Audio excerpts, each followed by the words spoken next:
Yugi peoples, and fellow members of My Hero Academia. Welcome to the Going First, Going Second discussion by me, Timothy Motherfucking Scott. Alright, so a lot of people ask me, are you playing going first or going second?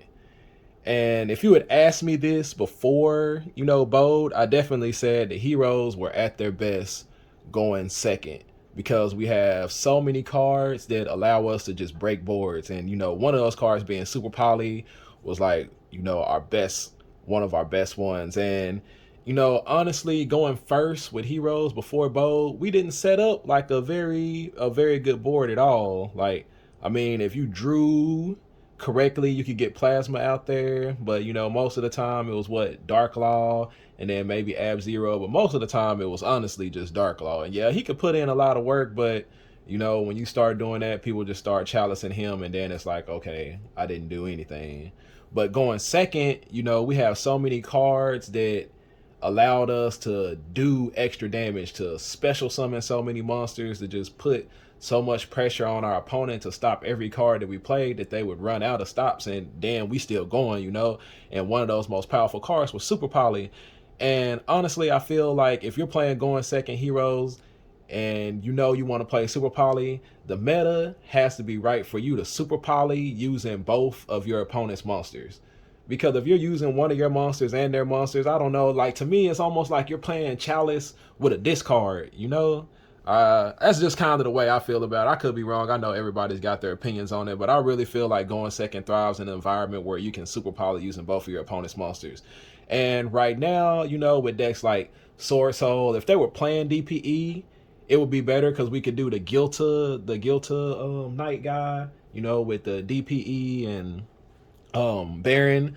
But they're not doing that. A lot of their boards are just what, Chi-Chow, Baron, and Blackout or something, and they play plenty of hand traps, and then you got Tri Brigade, Lurelist.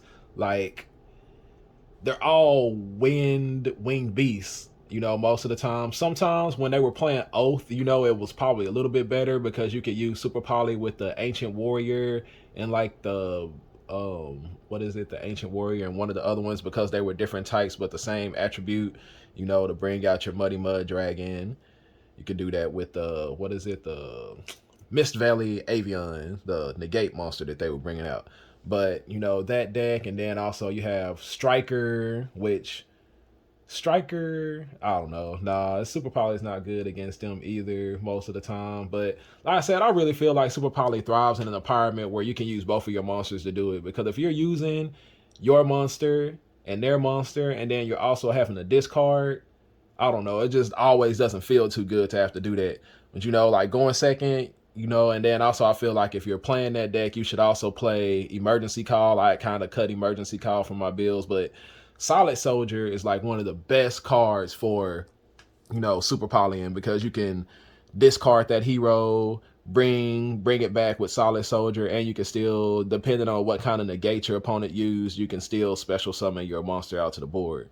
So I felt like searching for Solid Soldier in those situations was really, really, really powerful. And then of course you also have triple tactics talents. Like, I won so many games going second because of this card. This card is, it's really, really good going second. Get that first negate from your opponent, and then take their second one with triple tactics talent. And, it was a lot easier playing going second before Bode. But now that Bode has come out and, we had another set after that, I honestly don't feel like going second is the way to go. There are just too many floodgates in the game that just lock you out of the game. Sword Soul is probably the most popular one. They dropped that Protos called Dark on you, and it's kind of like, dang, that's almost my whole turn. It's just like when you're playing going second, a lot of times you don't run a lot of the hand traps. You're running board breakers, droplet, Super Poly, probably some lightning storms and stuff. But by then, Protos is too late. It's the same thing with Tri Brigade Lyralist. You go second against them, they Harpy Featherstorm you. Then what you doing? You just looking crazy. I can't do nothing. And also, I feel like Flunderees is kind of the same way. I don't know how people play it in y'all's area, but in my area, you know, I had this one turn where they had out the imping, or this happens a lot. They have out the imping and they have out the barrier statue. You forbidden droplet them, and then they activate that trap card and just summon two of them out again. Yeah, like I've had that happen to me multiple times, and it's just like I don't know, just so many bad experiences with it. You know, getting scythed by so many different decks. I've been scythed by Live Twins. I got scythed by Sky Striker, by PK, and it's just like they lock you out the extra deck going second because you're not really playing any hand traps. You're playing board breakers, and there's nothing. I mean, there's just not a lot you can do about it. I mean, like if you draw the chalice against Scythe, yeah, you good. But I just kind of feel like going second this format is not the way to go. You know, our going first turn has got a whole lot more powerful with Fusion Destiny, DPE, D-Force, and Plasma. You know, it's just like we can actually set up a board now, and it really only takes one card for us to set up, you know, our one of our most best boards. You know, you have a floodgate and a pop, decrease your opponent's attack and stuff so they can't really get over Plasma. I mean, like it's really good. It's like skill drain on legs with a pop, and all it takes is Fusion Destiny. You know, and that being said, I feel like if you're playing going first heroes, you almost have to play Crossout Designator. I mean, there are too many cards and traps and spells and monsters that heroes we just get stopped by. So I would rather, you know, draw two Crossout Designators with my Fusion Destiny than not to, because Ash is still a big thing. And if you get your Fusion Destiny off going first, you probably winning the game. Most likely you winning the game. You know, just I don't like for my Fusion Destiny to get ashed. I don't like for my Vion to get ashed. I don't like for my increase to get impermed and all that stuff. So I personally run 3 Crossout Designators going first. And there are just, like I said, there are just so many cards inside of the game that Crossout Designator can put a stop to, that puts a stop to our whole entire turn. You know, Nibiru, that's the one, you know, that always hits us. Droll and Lockbird is another one. Sometimes you can play through Droll and Lockbird, but I feel like if I don't have to force myself to play through Droll and Lockbird, if I could play something like Crossout Designator and get rid of that card, then yes, I would do that. And then if your opponent is playing like a going second deck, and I mean, even when you draw a double Crossout Designator, you know, you crossing out that first hand trap, and then you have that second one to hit cards, you know, like Dark Ruler no more, like Forbidden Droplet. Like even on your turn, you know, some people drop the Chalice, some people drop the Imperm because they drew it for turn. And Crossout Designator just covers so many cards. I mean, it has the ability to cover as many cards as you're willing to put into your deck and side deck to hit. Because one of the things that I've discovered is like when going second into like game 3, it kind of really sucks knowing that your opponent has put in cards like D Barrier, you know, D Barrier, Harpy's Featherstorm, those 2 cards right there, Protos. Like some of those you can't really do too much about. Like it's kind of hard to dedicate a side deck spot to cross that card out. But D Barrier and Dark Ruler are, and some, like to some degree, Imperial Order, because I feel like with heroes now, if we do get out our DPE with Plasma and you have Imperial Order, you're winning that game. You know, I feel like Imperial Order is a card that we can side now, just because, you know, going first, it will help us win a whole lot more games than it's going to lose for us. And then also having it inside your side deck allows you to be able to use Crossout Designator to hit it. Now, I know like going second, a lot of people say you should take out Crossout Designator. And I do, but it kind of depends on what deck my opponent is playing. You know, if my opponent is playing Sword Soul, then I'm probably leaving Crossout Designator in, because they have so many hand traps that they can just draw on top of their boards and negates. And I feel like I need to be able to hit that Imperial Order or that D Barrier if it's going to cost me the game, if that makes sense. You know, I would rather have the Crossout Designator than not have it, because if your opponent has one of those cards, then you're just losing the game. But if you have Crossout Designator, you can still have a fighting chance. You know, you can still try to play through it, you know, just as best as you can. At least you're just not like totally locked out of it. And like I said, like with Fusion Destiny is such a powerful card inside of our deck just because of Denier, Mally, the Plasma, the DPE. it's just like you can break boards with just that alone. So I feel like even if you do draw Fusion Destiny and you draw like 2 crossout designators, then you know you fist to put a stop to 2 cards that they decided in to use against you.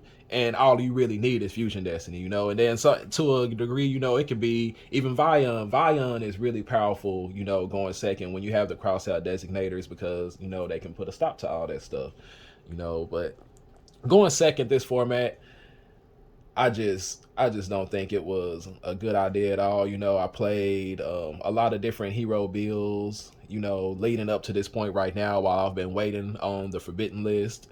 And unless the forbidden list changes certain things, I still feel like going into the next list, like going first with heroes is most likely the way to go, you know. And I feel like if you're gonna go first with heroes, throw that crossout designator off inside of there, man. It's better to be caught with it, right? Better to be caught with it because you don't want to lose games to you don't want to lose game 1 to Nibiru if you can avoid that. You know, a lot of people are main decking Nibiru. A lot of people are main decking Droll and Lockbird. And it's one of those things I'd rather get caught dead with it, you know, because at least if my opponent is playing those cards, I still have a fighting chance to set up my board. You know, it's just a really powerful card. It's really, really, how do you say, it's really flexible because you can basically have the chance to negate whatever your opponent is playing against you if you're willing to put that into your deck or main deck, you know. And D Barrier is one of those cards that, you know, it's inside my side deck just because it's good against so many decks in the format right now. And like I said, even like going second sometimes, I'm going to put in that 1 D Barrier because I can cross it out because I know that my opponent is probably sided in too, you know. And that's just the way Yu-Gi-Oh is right now, you know. Crossout Designator, I feel like it's a good card. I know it didn't live up to the hype like it did over in OCG because they have Maxi and we don't and stuff. But at the same time, I feel like if you're playing a deck that loses to Nibiru, you should probably be playing Crossout Designator because who wants to lose to Nibiru if you don't have to, right?